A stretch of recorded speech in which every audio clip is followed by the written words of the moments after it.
तीर्थास्पदं शिवविरचितं शरणं भृत्यातिहं प्रणतपालभवाधिपूतं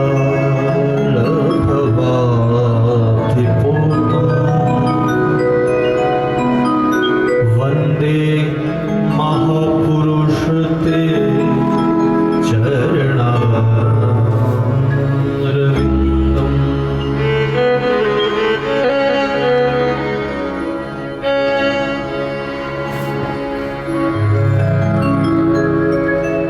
यत्र यत्र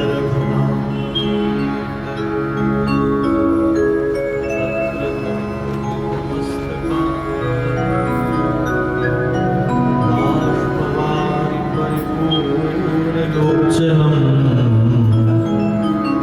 मारुतिं नमत राक्षसान्तकम्।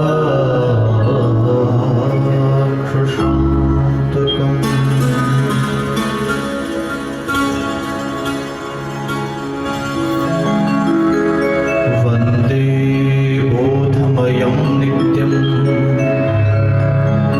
गुरुं शङ्कररूपिणम् यमाश्रितो हि वक्रोऽपि चन्द्रः सर्वत्र वन्द्यते।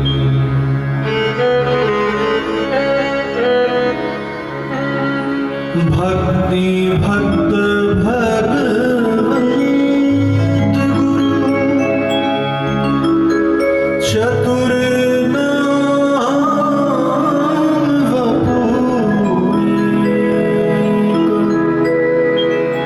इनके वंदन किए, इनके पग वंदन किए, नासत विघ्ने।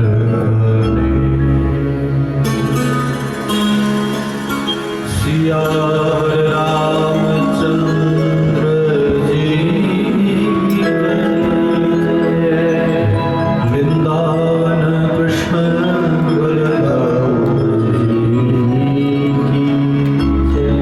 बोलो भाई सब संतन की जय। उमापति महादेव की जय। भगवती कुलजा माता की जय।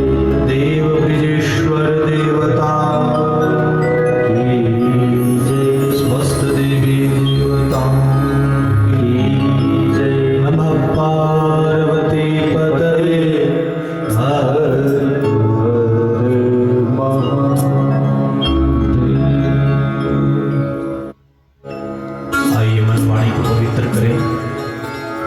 कथा में प्रवेश पाने से पूर्व रास रासेश्वरी श्री राधिका रानी के चरणों का आश्रय लें। उन्हीं की कृपा से ये वाणी बोलती है, उन्हीं की कृपा से हमारे ये कर्ण इंद्रियां सुनती है, उन्हीं की कृपा से सब हो रहा है। सभी राधा रानी के चरणों में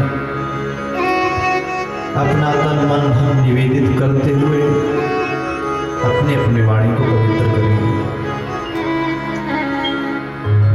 राधा रानी कृपा कीजिए,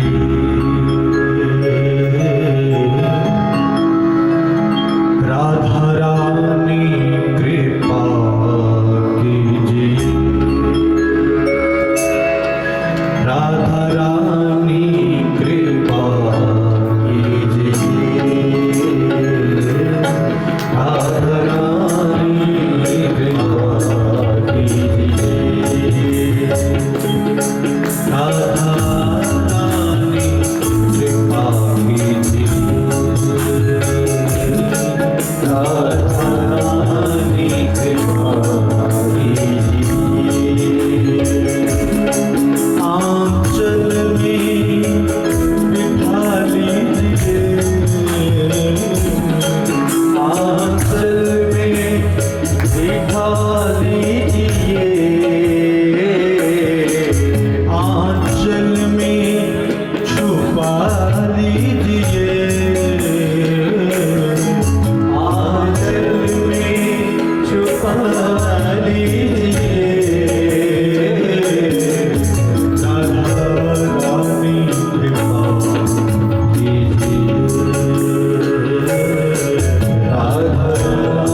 पानी बचा लीजिए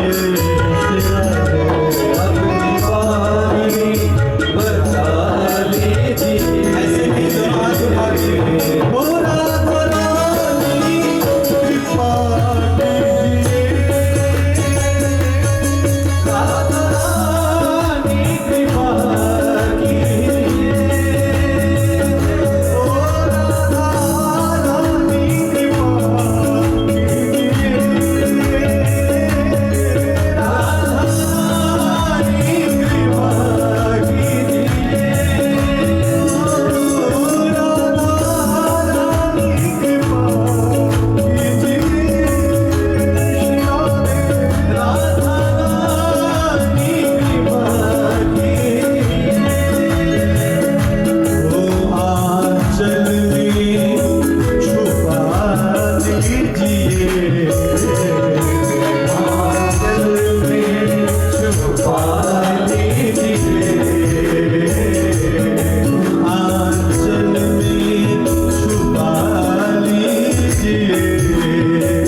अनंत कोटानि कोट ब्रह्मांड नायक आनंद कंद भगवान श्री कृष्णचंद्र जी की साक्षात मूर्ति शब्दमय श्री विग्रह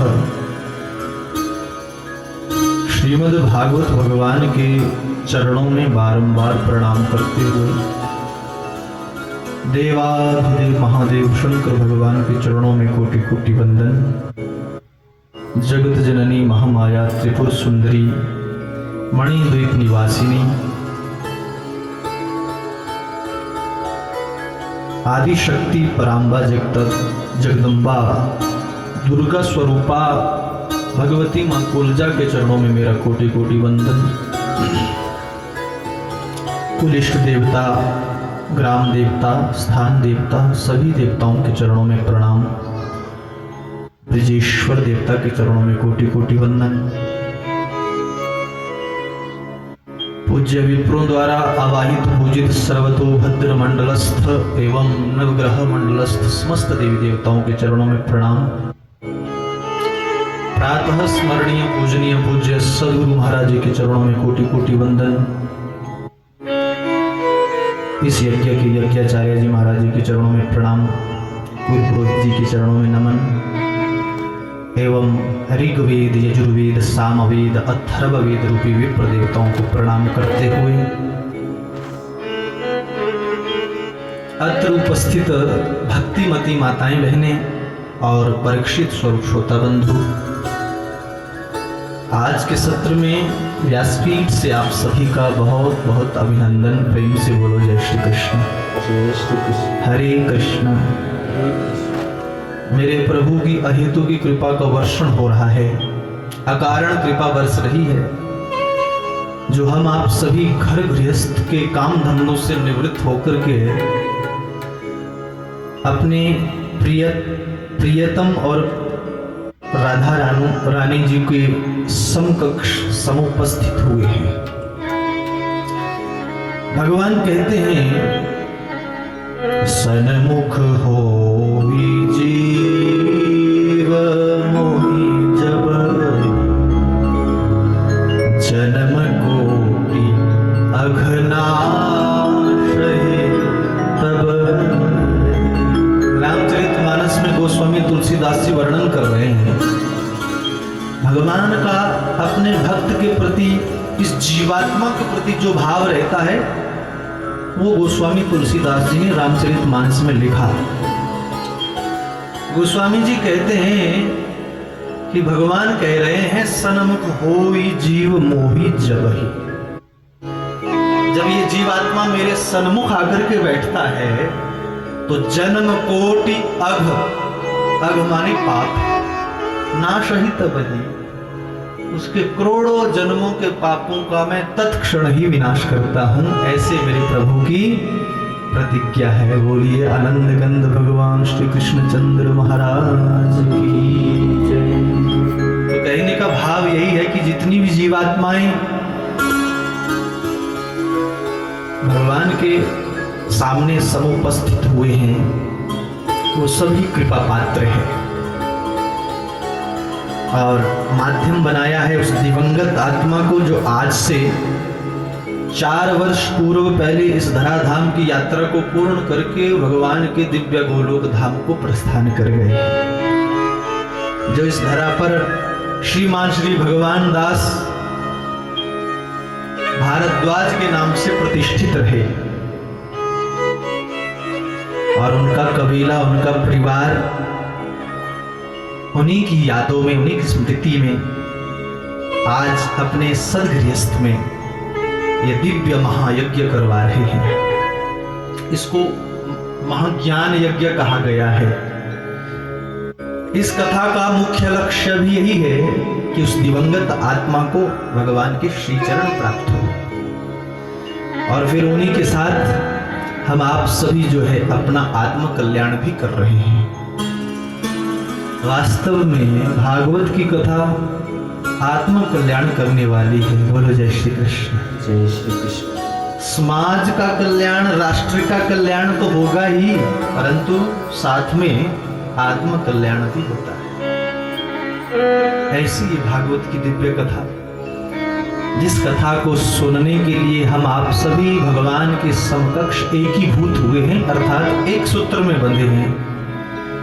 यहाँ पर जितनी भी जीवात्माएं हैं वो सब एक रस में स्थित हो जाती हैं, और संत कहते हैं कि उसी को भगवान का विराट रूप कहते हैं। सहस्र शीर्षा पुरुषा सहस्राक्ष सहस्रपाता सभूमि गुं सर्वता सप्तत्वात्यतिष्ठ दशांगुलम। वेद की श्रुति भी तो भगवान विराट रूप का ऐसे ही प्रतिपादन कर रही है। सहस्र शीर्षा, जिसके हजारों सिर है, जिसके हजारों हाथ है, और कौन है वो सिर? ये जनता जनार्दन रूप ही भगवान का विराट रूप है। बोलिए कृष्ण कन्हैया लाल की जय। तो आओ ऐसी कथा में हम प्रवेश पाएं, जिस कथा को सुन करके हमारा मन जो है पवित्र हो जाता है, अंतःकरण पवित्र होता है।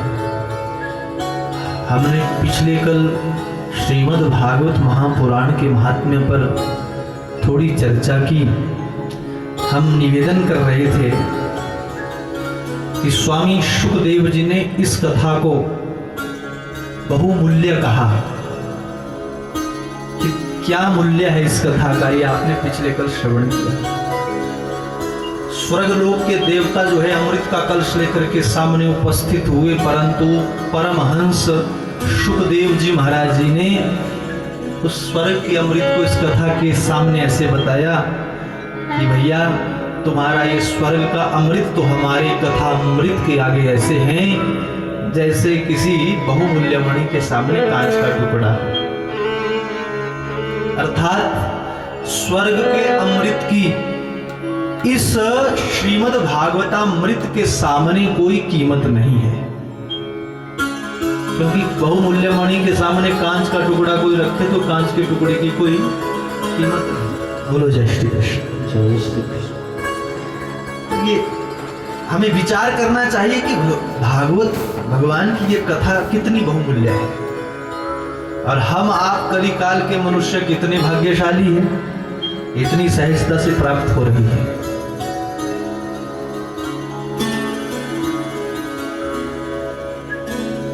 तो जैसे ही शुकदेव जी ने श्रीमद् भागवत महापुराण की ये महिमा परीक्षित को सुनाई, और सूत जी महाराज जी ने शौनक आदि 88,000 ऋषि मुनियों को सुनाई, तो नैमिष क्षेत्र का वो पावन स्थान है, स्थल है। सबसे पहले जो है यहाँ पर कथा चलते चलते सूत जी महाराज जी से शौनक जी ने प्रश्न पूछा, महाराज ये श्रीमद् भागवत महापुराण की कथा जन जन तक कैसे पहुंची? सप्ताह विधि इस 7 दिनों तक चलने वाला महायज्ञ कब से प्रारंभ हुआ, कैसे ये परंपरा प्रारंभ हुई? तब सूत जी महाराज जी बोले, ऋषियों एक बार सनक सनंदन सनातन और संत कुमार ये 4 बटुक ब्रह्मचारी इस धरा पर भ्रमण करने के लिए आए थे, और देव ऋषि नारद जी ने इनसे ही अनुनय विनय किया कि महाराज आप हमें भागवत की कथा सुनाइए, भक्ति ज्ञान और वैराग्य का कष्ट दूर कीजिए। जब ये कहा तो शौनक जी के मन में प्रश्न उठा, क्योंकि शौनक जी महाराज कोई साधारण श्रोता तो है नहीं, अपने आप में बहुत उच्च कोटि के विद्वान है। अब शौनक जी के मन में प्रश्न उठा, हे सूत जी महाराज मान लिया कि देव ऋषि नारद जी ने सनकादि ऋषियों के मुखारविंद से कथा श्रवण की, परंतु एक बात समझ में नहीं आई। बोले कहो महाराज। बोले देव ऋषि नारद जी तो हमने सुना है कि 2 घड़ी से अधिक एक स्थान पर टिकते नहीं थे। बोलो जय श्री कृष्ण। तो फिर देव ऋषि नारद जी ने 7 दिनों तक चलने वाला ये महायज्ञ, ये ज्ञान यज्ञ, ये कथामृत कहां पान किया, कैसे पान किया? तब सूत जी महाराज बोले, एकदा ही विशालायां चत्वार ऋषयो मलाः सत्संगार्थं समायातो ददृशोस्तत्र नारदम्। हे ऋषियों एकदा ही विशाला, एक बार विशालापुरी में अर्थात बद्रीनाथ धाम में सनक सनंदन सनातन और सनत कुमार ये 4 बटुक ब्रह्मचारी सत्संग की इच्छा करने के लिए, सत्संग की इच्छा पूर्ण करने के लिए इस धराधाम पर भ्रमण कर रहे थे। कथा सुनाने प्रारंभ की, कथा सुनाई। अच्छा महाराज फिर क्या हुआ? तो सनकादि ऋषि जैसे ही बद्रीनाथ धाम में आए महाराज, तो वहीं पर सनकादि ऋषियों ने ददृशुस्तत्र नारदम, देवऋषि नारद जी को देखा, क्योंकि देवऋषि नारद जी भी वहां पर सत्संग करने के लिए ही आए थे। इस बात से कंफर्म होता है कि सत्संग केवल मृत्यु मंडल में ही मिलता है। बोलो जय श्री कृष्ण। जय श्री कृष्ण। है ना, क्योंकि सनकादि ऋषि तो हमारे सत्यलोकवासी है, परंतु सत्संग करने को कहां आए? धरती पर आए। ये बात ध्यान से सुनना और फिर इस शरीर की कीमत को समझना कि मनुष्य योनि, मनुष्य शरीर कितना बहुमूल्य है। देवता लोग भी इस शरीर में आने के लिए तरसते हैं। क्यों? क्योंकि इसी शरीर से साधन धाम मोक्ष करी द्वारा मनुष्य जो है मोक्ष का रास्ता प्रशस्त कर सकता है, ऐसा शास्त्र कहते हैं। इस मनुष्य शरीर की बहुत कीमत है। भागवत जी के 11 स्कंद में योगेश्वरों ने कहा है, दुर्लभो मानुषो देहो, ये जो मनुष्य देह है ये बड़ी दुर्लभ है। देवता लोग भी इस देह में आने को तरसते हैं, परंतु यदि मनुष्य अपने इस शरीर की कीमत को समझे तो, ना समझे तो इसी मटेरियल से हाथी, घोड़े, गधे, कुत्ते सब बनते हैं। बोलो जय श्री कृष्ण। परंतु मनुष्य और इनमें यही अंतर है कि मनुष्य अपने विवेक के बल से, ज्ञान के बल से मोक्ष का रास्ता प्रशस्त कर सकता है। तो कथा से विचार करना कि सनक, सनंदन, सनातन और देवऋषि नारद जी भी सत्संग की इच्छा को लेकर के धरती पर घूमते हैं, परंतु धरती पर ऐसे स्थान पर नहीं जाते जहां पर नकारात्मकता फैले, जहां पर नकारात्मक ऊर्जा मिले। कहां घूमते हैं? एकदा ही विशालायाम, विशालापुरी में, बद्रीनाथ धाम में, जहां पर आज भी यदि आप जाओगे तो ऐसा लगता है जैसे स्वर्ग लोक का कोई दूसरा रूप जो है धरती पर उतर गया है। ऐसा सुंदर वातावरण। और उस समय तो वहां पर कोई ऐसे ही मनुष्य जाया करते थे जो प्राण प्रयाण करना चाहते थे। अब तो टूरिस्ट प्लेस बन गया। बोलो जय श्री कृष्ण। अब तो जिसका मन हो सो चला जाता है, परंतु एक समय ऐसा था जब बद्रीनाथ धाम में केवल मनुष्य प्राण प्रयाण करने ही जाता था। एक ही बार निकलता था घर से, फिर प्राण वहीं छोड़। पांडवों ने भी स्वर्गारोहण की यात्रा वहीं से की। भागवत जी में ऐसा वर्णन आता है। बोलो जय श्री कृष्ण। जय श्री कृष्ण। तो सनकादि ऋषि ऐसे वातावरण में है, परंतु क्या देखा?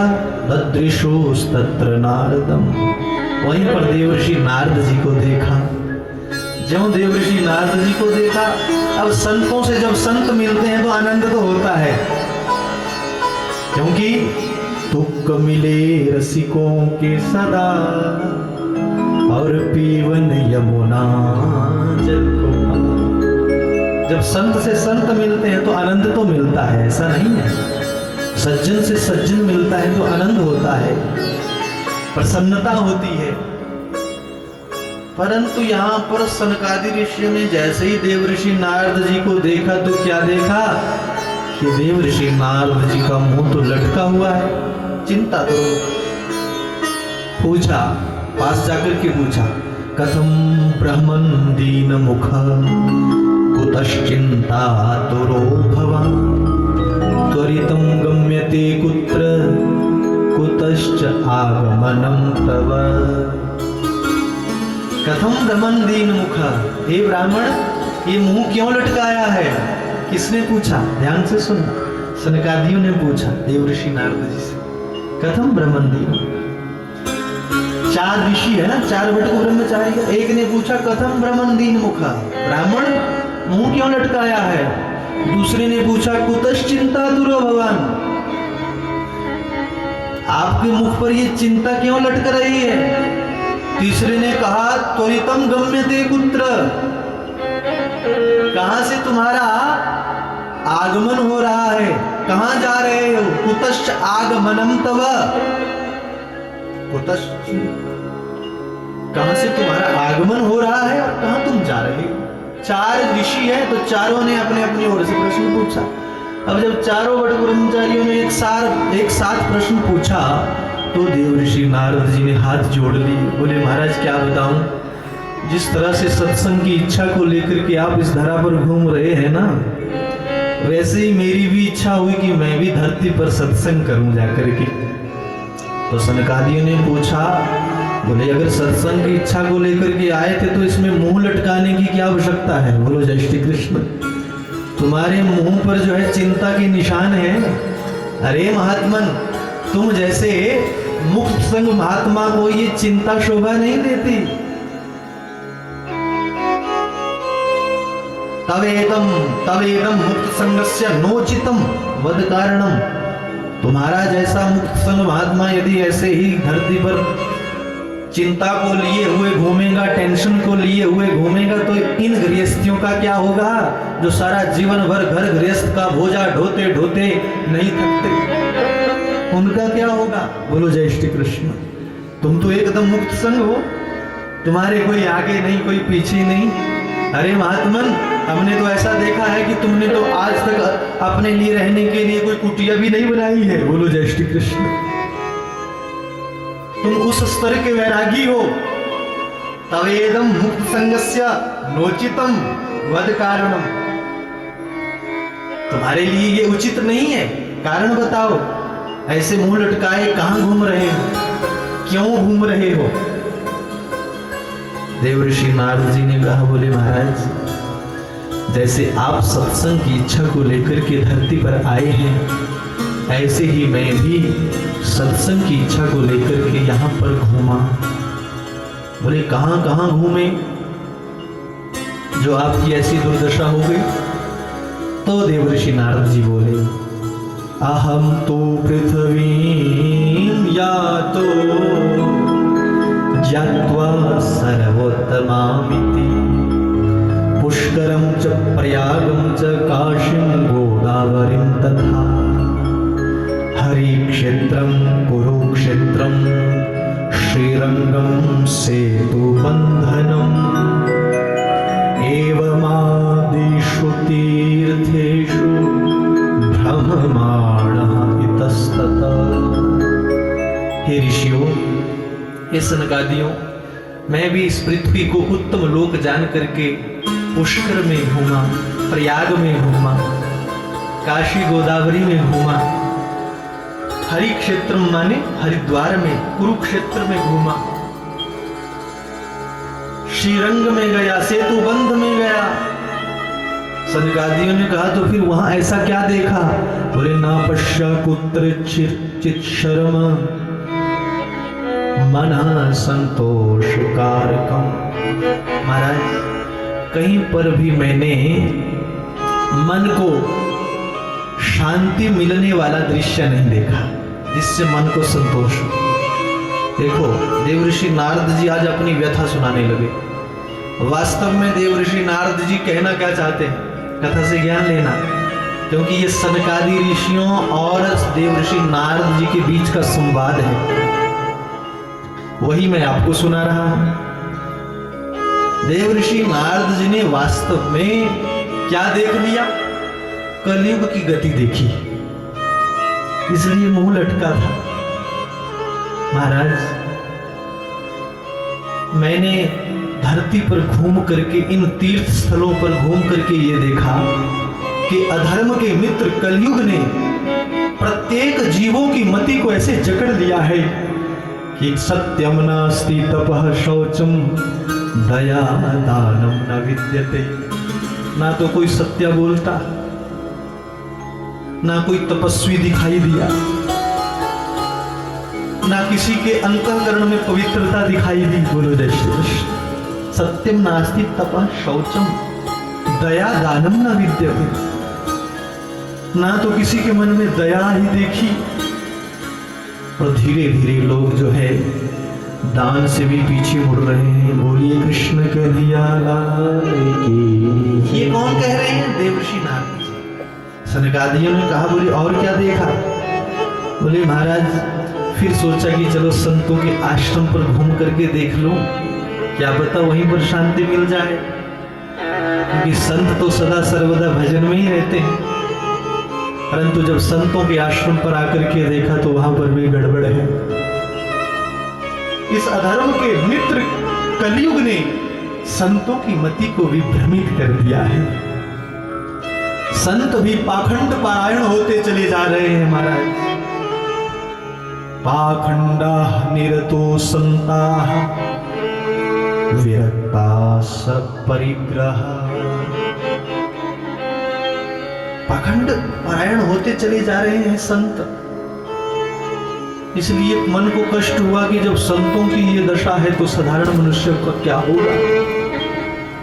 मुंह इसलिए लटका हुआ है महाराज। सनकादियों ने पूछा फिर और क्या देखा, कहीं भी शांति नहीं मिली आपको? बोले नहीं महाराज। फिर सोचा कि चलो ये तो संतों के दर्शन किसी गृहस्थियों के यहाँ जाकर के देख लूं, क्या पता गृहस्थ को देख करके ही शांति मिल जाए। तो देव ऋषि नारद जी कहते हैं कि जब गृहस्थियों के यहाँ घूम करके देखा तो क्या देखा? तरुणी प्रभुता गेहे शाल को बुद्धिदायक विक्रियणो लोभात कन्या दंपति बोलो जय श्री कृष्ण। क्या देखा गृहस्थियों के भीतर? बोले तरुणी प्रभुता गेहे।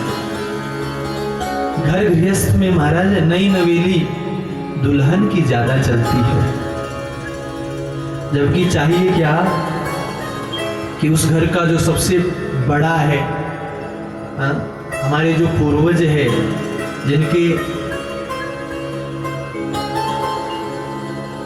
जिनका जीवन का अनुभव है,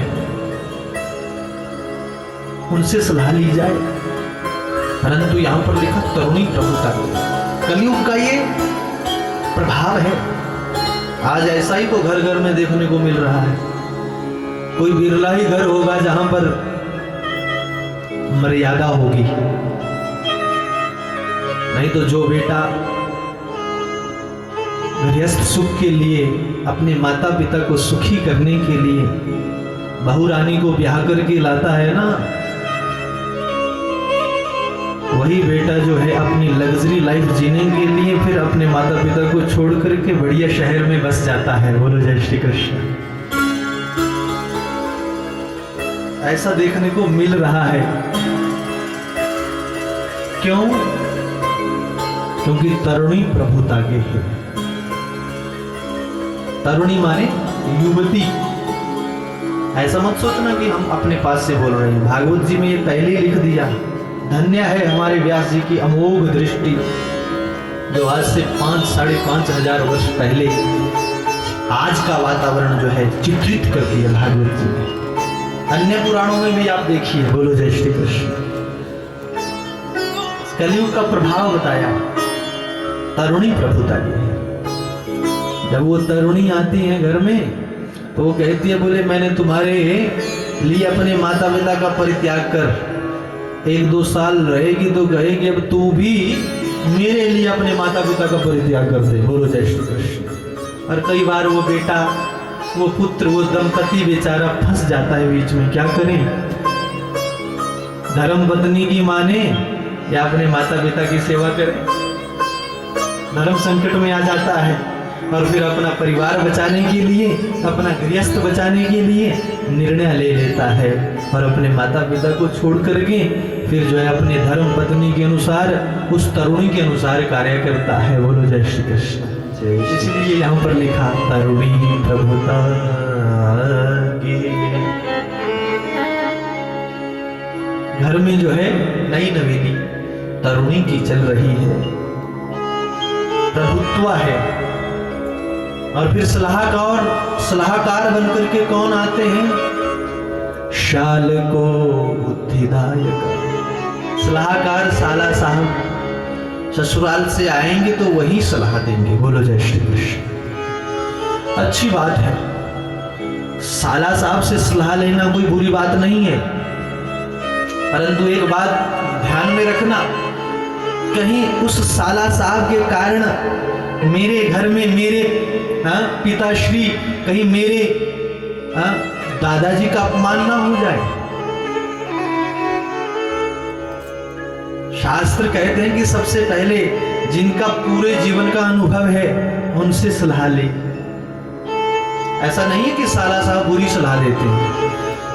कदाचित कोई ऐसा वातावरण बन जाए, ऐसी सिचुएशन, ऐसी कोई परिस्थिति बन जाए तो तुम सलाह लो, क्योंकि भगवान कृष्ण भी अर्जुन के साले लगते हैं और इधर दूसरे पक्ष में धृतराष्ट्र के साले शकुनी लगते हैं। बोलो जय श्री कृष्ण। और दोनों सालों में अंतर है। कथा से ज्ञान लेना। यहां पर जो है शकुनी ने जब अपने जीजाश्री को सलाह दी तो परिणाम क्या हुआ कि महाराज लाखों नारियां वैधव्य जीवन को लेकर के जीने पर विवश हुई। लाखों बच्चे अनाथ हुए और एक ओर को भगवान कृष्ण और अर्जुन के रिश्ते में हमारे ठाकुर जी अर्थात हमारे कृष्ण कन्हैया साला भी लगते हैं। बोलो जय श्री कृष्ण। आपने यदि अच्छे से कभी भगवान श्री कृष्ण के चरित्र को झांका हो, कभी देखा हो, कभी उनका स्मरण किया हो, तो आपको पता होगा भगवान श्री कृष्ण की परम लाडली बहन है सुभद्रा, और सुभद्रा और अर्जुन का आपस में प्रेम विवाह हुआ। भगवान श्री कृष्ण की इच्छा से हुआ। तो सुभद्रा के पुत्र ही अभिमन्यु थे। तो जब सुभद्रा का विवाह भगवान श्री कृष्ण ने अर्जुन के साथ करवाया तो भगवान के अर्जुन क्या लगे? एक रिश्ते में जीजाजी लगे। बोलो जय श्री कृष्ण। तो ऐसा नहीं है, अर्जुन कृष्ण भगवान की सलाह पर ही चलते थे। हम ये भी नहीं कहेंगे कि साला साहब बुरी ही सलाह देते हैं, क्योंकि कलयुग में तो साला और जीजे का आपस में बड़ा सुंदर और मधुर संबंध है। परंतु एक बात ध्यान रखना, इतना विवेक हमारा जागृत होना चाहिए कि यदि साला साहब परिवार को तोड़ने की बात कर रहा है, भाई से भाई को अलग करने की बात कर रहा है, तो हो सके तो अपना विवेक लगा करके कभी भी ऐसी बातों में मत आना जिससे मेरा परिवार टूट जाए, जिससे मेरा भाई मुझसे दूर हो जाए। बोलो जय श्री कृष्ण। अपने तो अपने होते हैं, इस बात को सदा सर्वदा याद रखना। श्रीमद् भागवत महापुराण हमें हर प्रकार के सूत्र देती है, जीने के सूत्र मिलते हैं। धर्म, अर्थ, काम, मोक्ष को देने वाला, और यदि इनमें से कोई ना पाना चाहे तो सीधी गति भी देते हैं। जो एक भक्त की इच्छा होती है वो श्रीमद् भागवत महापुराण से प्राप्त होता है, क्योंकि ये परमहंसों का विषय है भागवत। तो देव ऋषि नारद जी ये सब व्यथा जो है सनकादि ऋषियों के सामने व्यक्त कर रहे हैं। महाराज विक्रीर्णो लोभात कन्याम, हे सनकादियों, मैंने इस कली काल में ऐसा देखा कि अब कन्याओं का भी क्रय विक्रय हो रहा है। दंपति नाम च कल्कनम,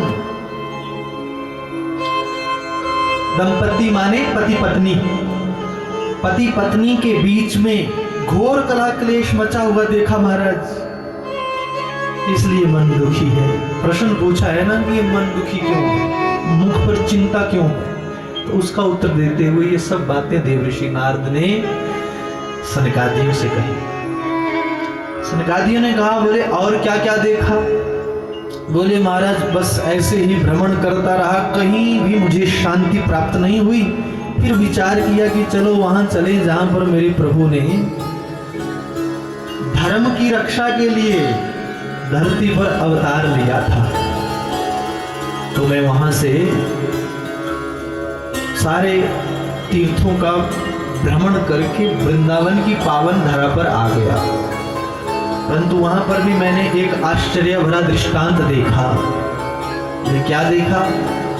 एका तु तरुणी तत्र निष्णाखिन्नमानसा। वहां पर मैंने एक ऐसी स्त्री देखी, ऐसी तरुणी देखी, युवती देखी, जिसका मन बड़ा खिन्न था। उसके चारों ओर इर्द गिर्द जो है बड़ी सुंदर सुंदर देवियां थी और उस देवी के चरण दबा रही थी, सेवा कर रही थी। और उसी देवी के सामने मैंने दो वृद्ध